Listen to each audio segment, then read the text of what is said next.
اور مدین کی طرف ان کے بھائی شعیب کو بھیجا تو انہوں نے کہا، اے قوم، اللہ کی عبادت کرو اور روز آخر کے آنے کی امید رکھو اور ملک میں فساد نہ مچاؤ۔ مگر انہوں نے ان کو جھوٹا سمجھا، سو ان کو زلزلے کے عذاب نے آ پکڑا اور وہ اپنے گھروں میں اوندھے پڑے رہ گئے۔ اور عاد اور سمود کو بھی ہم نے ہلاک کر دیا، چنانچہ ان کے ویران گھر تمہاری آنکھوں کے سامنے ہیں، اور شیطان نے ان کے اعمال ان کو آراستہ کر دکھائے اور ان کو سیدھے رستے سے روک دیا،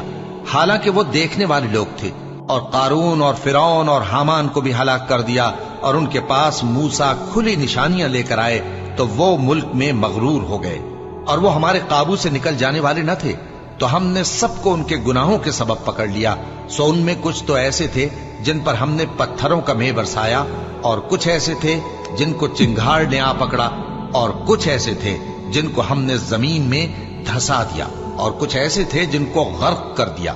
اور اللہ ایسا نہ تھا کہ ان پر ظلم کرتا، لیکن وہی اپنے آپ پر ظلم کرتے تھے۔